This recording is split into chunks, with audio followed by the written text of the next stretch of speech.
Hi, welcome to Wings to Life, and it's really amazing to have you here today. Thank you. And so, for the people who've joined us, Zuni is one of the youngest authors that we have around us, and she's already at the age of 19, already having 4 books to her credit, out of which 2 are poetry books and 2 are fiction novels. And so, Zuni, I'll hand it over to you. Tell us something about Zuni. Oh, well, yeah, this all sounds very impressive when you lay it out like that. I am a writer. I do have 4 books. I am currently at university. I'm a sophomore. I like dogs. I like reading. I'm not prepared for this question, as you've probably been able to tell. Yeah, I guess that's something about me. Okay, that's lovely. Okay, so Zuni, first question that I would like to ask is that there's a general notion that celebrity kids and people with privileges, they are handed everything on platter. But I know it for a fact that this is not the fact, and a lot of people face a lot of challenges. I would like to know some of your challenges that you faced when you wanted to get your first books published, or when you were writing them. What were the challenges that you've faced ever since? Well, a quick correction to the question, if you don't mind. I think that it's true that children of celebrities can work very hard to get where they are, and can by all means, potentially deserve to be where they are. But I think it's also really important to acknowledge the amount of privilege that we have. It would be unfair to say that that privilege hasn't helped us, and it would be unfair to say that we have, that people who don't have that privilege have the same shot, or an equally fair shot, because the fact is that it's not a fair shot. I do have a certain level of privilege because of who my parents are, because of the financial stability, the connections, and that privilege has to be acknowledged. I can't just say that it was all me. It wasn't. That's not true. So, I think that it's kind of it's a double thing. I believe I've worked very hard to get where I am, and I believe, for me personally, that definitely a certain amount of privilege has gotten me to these doors of opportunity, but I believe that they wouldn't open for me if I didn't truly deserve them. People may disagree. Of course, people will disagree, but I do think it's important to acknowledge that there was a certain amount of privilege that got me to that door, and that there's a certain amount of privilege in all the opportunities I get and in everything I do, and that can't just be written off as something that's not really true. And I can't just say, oh, but I have my own challenges. Everyone has their own challenges, but everybody doesn't have the same amount of privilege, and that's something that has to be acknowledged. But in terms of my challenges, I guess I've had some of the same ones as everybody else, feeling kind of insecure about your writing and yourself, and struggling with discipline sometimes, I suppose. I guess that struggling with I think the idea that you can do it, I think, is a very big one, especially when you're a writer or any kind of artist and you're working on finishing a project. The idea that you can kind of take on this, what seems just huge and undoable in a lot of ways. That's not a word, I just made it up, but whatever. Impossible is the word for it. But I guess that's definitely something that a lot of artists will struggle with. That's amazing, and we really appreciate the kind of candidness that you've given us in this answer. So Zuni, one more question. So a lot of people have kind of art of writing is kind of becoming obsolete with especially children your age, and people who are your age. They don't really go into writing. They're more into typing chats and more on digital platforms rather than actually writing.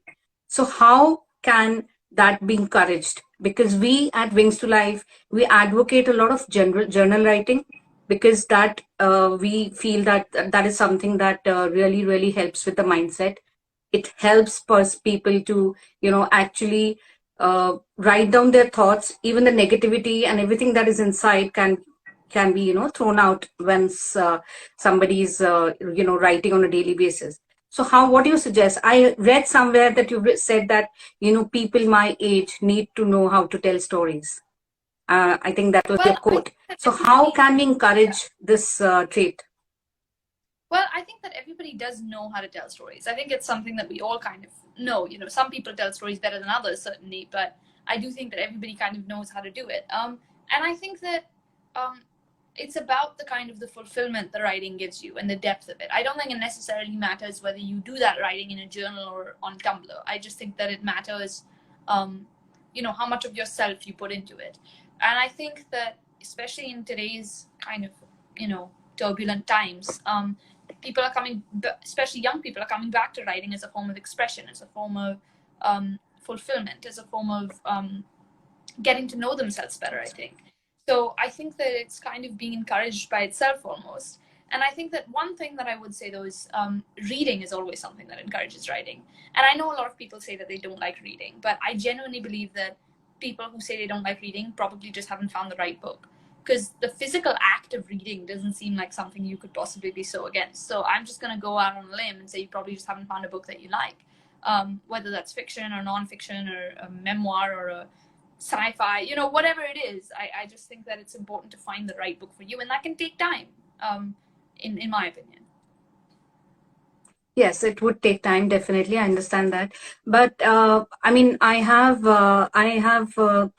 I won't say, I would be honest, I haven't really read your books, but I have gone through the summary and everything. I'll be honest there, because I wanted to before, actually meeting you, but I would be definitely reading them, because I feel the House That Spoke is somewhere between Harry Potter and the Beauty and the Beast kind of combination. I believe you feel, and even your second novel has a lot of magic in it. So you feel there's magic in life? Well, you are really that's very high praise, first of all.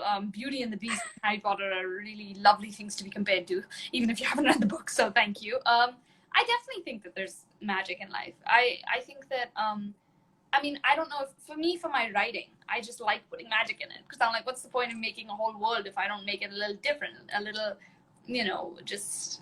add something crazy that couldn't happen in today's world. So for me personally, I prefer reading and writing fiction and fantasy and sci-fi and things like that. But I definitely think that there's magic in life. I think there's magic in the way that we live every day. But I also think it's a more in magic in a more real sense. I think it would be I know a lot of people are going to disagree with me, but I think it would be very arrogant of humans to just assume we know everything about the world, because we don't. I mean, especially, we've only explored 10% of the ocean. We have no clue what's going on in other planets. We don't know what's happening in this world, and it would be arrogant of us to assume that we do. So I guess beyond magic, I guess what I'm trying to say is that there are definitely kind of fantastical parts of our own world that we don't know about. And I just think that the assumption that modern science has captured all there is to know about our world, and that anybody who believes otherwise is childish, is quite an arrogant one.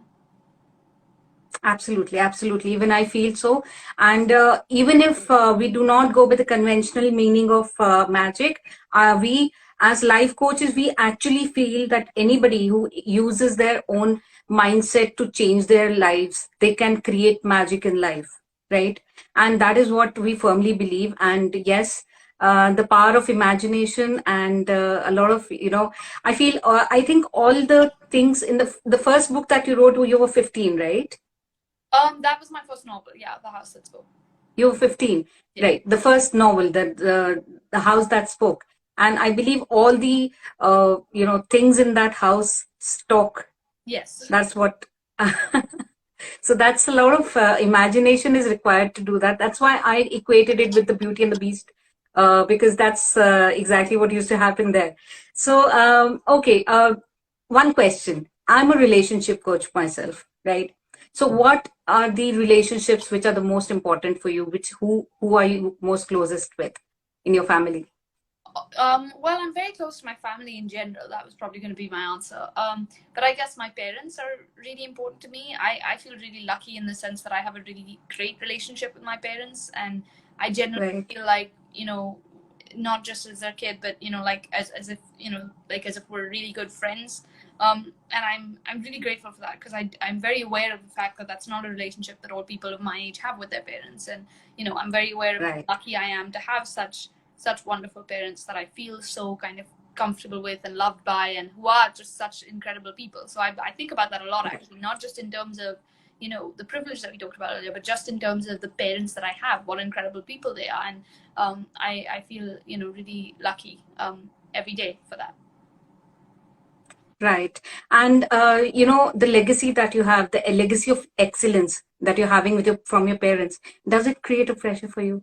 Do you want to create your own space somewhere? And, you know, do you have that kind of a pressure on you anytime?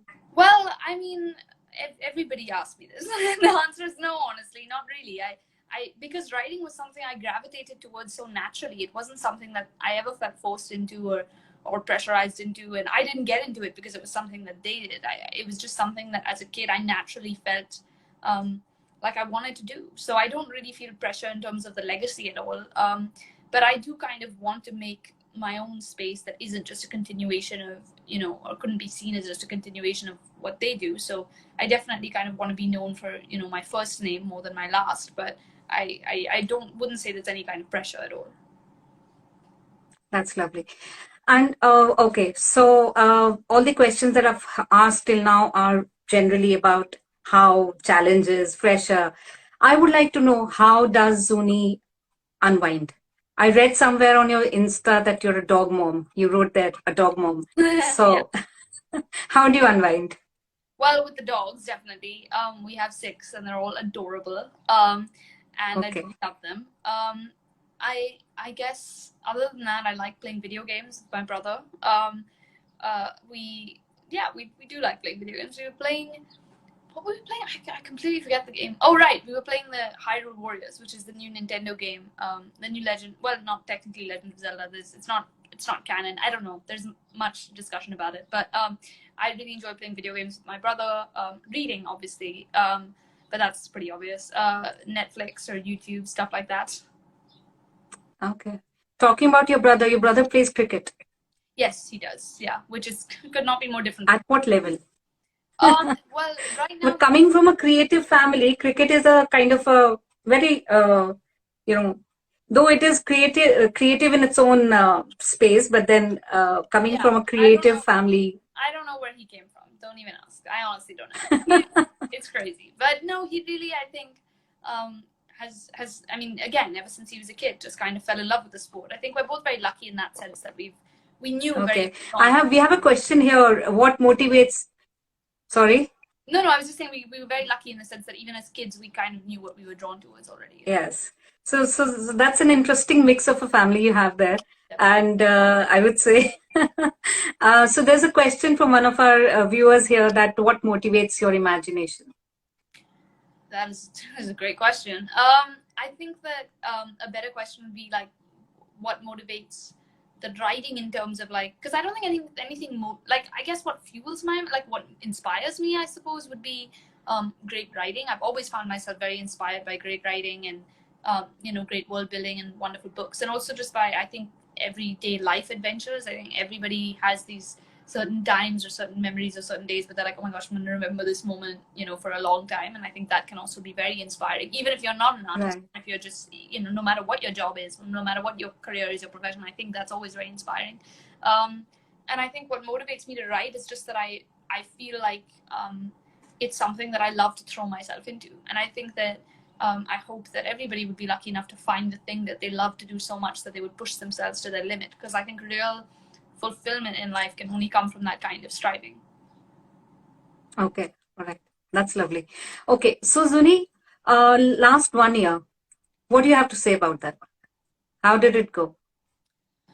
Well, fabulously. Well, in all honesty, I mean, 2020 was obviously not what any of us expected. I left school in March, and I'm likely not going to be able to go back till August.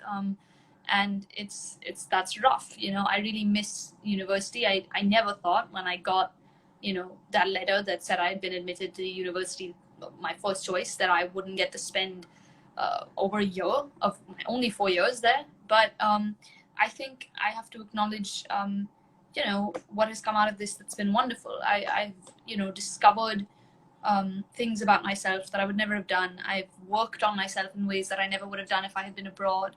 I've, been able to spend time with my family, which, I mean, this doesn't happen. Normally once you leave for college, you're gone. I've, come back and been able to stay with them again, and we've all been at home, and that's been a really lovely thing. So I think, yeah, it wasn't what any of us expected, but I'm so proud of the way that, I handled it and the way that I made the most out of it. And I think that it's important to remember that even going forward, even as you kind of miss, what you lost, and what you're probably not going to get back anytime soon. I think it's important to look at what you've gained, because you have gained something. It's a path that none of us thought we'd be taking in life, but it's still, a path nonetheless. But again, we were talking about acknowledgement of privilege, and I do need to acknowledge that my experience of this pandemic has been vastly different from most people's. I haven't had to worry about, things like, finances, things like, not being safe and worrying about having to go to work in an office where you could get sick, or things like that people have to worry about, that I, due to many things, due to my privilege, due to my age, due to my, my family, the things that I don't have to worry about. And I don't need to worry about my parents, needing to go up to an office work. These are struggles that everybody has dealt with for the past year, that I just, through I haven't earned this, just through full luck of the draw at birth, didn't have to deal with. So I think that this is my experience. These have been my challenges in the past year, but it's important to acknowledge that it's vastly different from most people's, because there's been a lot of privilege involved in that as well. So we have another question, Zuni, and this question is related to your Nani, because here they say your Nani was a great writer who wrote for Raj Kapoor and Yash Chopra. Does she interact with Zuni creatively on her writing? Yeah, I think the whole family. I mean, I think when you come from a family of creative people, it is just inevitable. You will get feedback. The point is to kind of, be like, okay, guys, I've got this. I've got it. Just let me do it. Too many cooks in the kitchen and whatnot. But no, she was and still is. My grandparents come over for a socially distanced open air dinner every Saturday. Usually before this pandemic, we would meet them and my aunt every weekend for dinner. And now we've had to do it 6 feet apart in the open air. But it's still, I think, is lovely to see them every week. And I definitely think, sometimes she gave me, I don't know if I'm allowed to say this because I don't know if it'll be published or what will happen with it, but she gave me, I'll try to be as succinct as possible, some journals that she had kept through her life. And I got to read, literally, books about her life in her handwriting. And it was a really, kind of touching and pretty incredible experience. And we had a similar touching experience the last time actually that they came over for dinner, which was last night, when, you could see how badly, she wanted to come and hug us and hug her grandchildren. And she hasn't hugged now for over a year, but we just couldn't. And, that was quite sad. So can't wait for the vaccine. Hopefully it gets here quick. Okay. So we seem to be having a lot of questions from the audience here. One person here has asked us what is your current read? What's my current read? What are you reading currently? I am in the middle of Lord of the Rings, but Lord of the Rings, as you guys will probably know, is a tome and a half. So I've had to kind of go back and forth between that and other books because it is just crazy. I've been reading Night Circus, which I think is a pretty popular and well-known book. So I've been reading that as well. And I've recently read the very last installment of The School for Good and Evil, which is a series I've loved since I was 12. I'm interning actually with the author of that book right now, and I would highly recommend that to any people who are interested in fantasy and fairy tale characters. I think that's definitely a good one. Yeah, so so that is amazing. While we're on the topic, what are the 3 books that you would recommend people your age to must read? Oh, I saw one of your Instagram posts about Wuthering Heights. Yes. And that is one of my favorite books. I have at least read it 3 or 4 times myself. It's brilliant. It's an amazing story, yes. It really is. So 3 books that you would recommend to our people your age specifically. Okay. Coraline. I always recommend that to everybody for everything. That's at the top of all of my lists. That book taught me so much. And that was the book that really made me want to be a writer. So I feel like I have to put it at I have to. It's just, I don't have to. So definitely Coraline. Alice in Wonderland, I would say. I have a really beautiful copy of that book on my bookshelf, actually, right over there, and I really love that book, and I always have. And I would say this isn't really, a book, but I would say T.S. Eliot's poetry, specifically the love song of 𝐙𝐢 𝐂𝐡𝐨𝐫, I think is just an incredible read. I think especially in times like this, when we all feel so unsure, when we're all like, oh, maybe I should do it, maybe I shouldn't.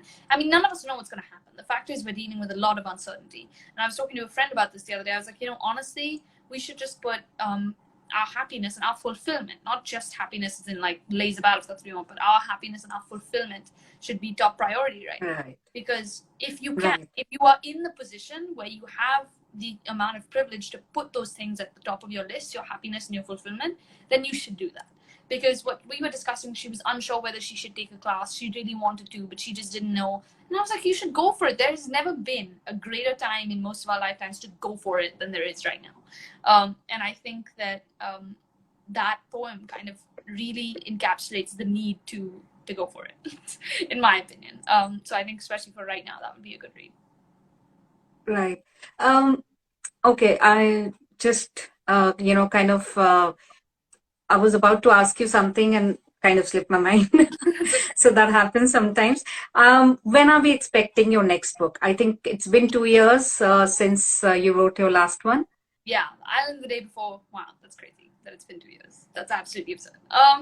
I don't know. I mean, so much has happened. I was really just focusing on getting to university and, really enjoying my classes. I've taken so many incredible classes like fiction into film and, fiction, reading and writing poetry and the French New Wave of cinema. And I've really been taking some pretty incredible classes. So honestly, my focus right now is pretty much on that. I do have some projects that I'm working on currently, including a book, but as for when it'll be published, I have no clue. So I guess we'll see. There was a question that would you like to be a director, writer, or actor? What would you like to be? Well, first thing is I can't act. So that one's definitely off the table. I'm a terrible, terrible actress. But weirdly, I think I can direct to some capacity. I feel like I know what they should be doing. I just don't know how to do it. So like I prefer, I think, directing to acting anyway. So I don't know, maybe directing, but writing, definitely. Writing is always something I think that's going to be part of my life, whether that's writing for a book or a poem or for the screen. And directing, I don't know, maybe acting, definitely not. I can't act. I'm sorry to disappoint. But maybe like stand-up comedy at the most. But acting, I'm not. I can't, I don't know how to be like, oh no, like okay. Convincingly, I'm sorry. There's still a lot of time for that, probably. Okay, which is your favorite movie of your dad's? Which one and what? Why? My favorite movie of my dad's? Is that what you said? Sorry, you got cut off a little bit. Okay, cool. Well, I think I really loved Shikara. Though all of them are like really amazing movies that he makes, but then... You must have a favorite, I'm sure. Well, I would say Shikara, the one that just came out actually in February, is definitely one of my favorites, and I think one of his favorites as well. But also, other than Shikara, one of the older films, I would say probably Three Idiots, just because for me, I really connected to it, of course, because I was in school at the time. And more importantly, I think that film really showed me the impact that art can have on people, because I was a student and I saw its impact on the people around me. I saw the way that it changed the students around me, looked at their education and looked at the world. And I just was so kind of in awe of that and moved by the fact that, like I said, that writing can just change, even if it's only one person, even if only one person in the whole world reads your book or watches your movie and change how they feel because of that, I think that's worth it, honestly. And I think that was the film that really showed me the influence that it can have, even if it was just on one person. Like when I say influence, I don't mean the fact that so many people watched it. I mean, that's great, but my point is just that the influence it had on my classmates, on the people that I knew, that even just one singular person who I knew personally would say to me, my anxiety, it's helped with my anxiety. That in itself is a win. Like if she had been the only person in the whole world to see that movie and it had changed her view on that, absolutely, that would have been a win. Absolutely. To be able to make a difference, even if for a single person, it's a huge achievement, I would say. Yeah. And you just used a couple of words in the last question, happiness and fulfillment. And those kind of statements that you just made I mean, I would say those are things that you spoke about, and those are the things that we want to achieve through life coaching also lot of times. And that is one of the things that Wings to Life is also, kind of. We want to do that for the society. We want to make a society, one person at a time, creating some happiness and fulfillment through mindset growth and change. So basically, these are words that I believe people your age probably don't even think about. They're very prolific words, and everybody has different definition. If when we talk about happiness, when we talk about fulfillment, right? Fulfillment and happiness. What exactly does what makes Zuni happy? Just doing that single thing that makes you happy. Well, I think striving is a really important part of both happiness and fulfillment. I think that the kind of happiness that sustains you can only come from working really hard at something that you love, in my opinion. But happiness just in general, I think, could be found in lots of ways. I could go watch Netflix for the rest of the evening. That'd make me happy. But I'd probably feel pretty guilty at the end of it because I didn't get anything done. So I think that it's kind of important to find that balance. So at the same time, if all you're doing is working, I don't think that can be very fun either. So I think it's important to find the balance between, working really, really hard and fulfillment, and taking time to kind of work sort of quietly and peacefully on your own happiness, doing things that make you happy in a not as not as a productive, not as a striving kind of way, just little things that you enjoy, things like Yes, reading, absolutely. things like hobbies, things like, I don't know, learning an Absolutely. instrument. I think that they're both important things to find within yourself. But I think, like I said, the balance is very important. You can't just be like, oh, the world's ending, to hell with it, and just do whatever you want, because if you don't do anything at all, then eventually you just feel empty. I know that it probably feels good for like a day to just take the day off and do nothing. Believe me, I know how good that feels. But I think that you need to have something in life that you're striving towards, that you're aiming for, no matter what that is, because that's the one thing that kind of keeps you going, that gets you up out of bed in the morning excited to start the day. Absolutely. So that is what we call creating balance and doing what you love, and then earning from that. That becomes your ikigai. That is something that is really, really. I don't know if you've read that book, Ikigai. It is a Japanese concept, which means things that make you happy. Yeah. You work on it, and then you also earn from it. So all three things together. And balance is something that is definitely something that everybody must strive, because people kind of have gone into that rat race, and they kind of forget the balance that is required in their lives. So Zuni, I believe we would have to say goodbye now, and wrap up this conversation. It was amazing and lovely to have you here. Thank you so much for joining us, and wishing you a great life ahead, and stay connected with us. Thank you so much for having me. Thank you so much. Bye.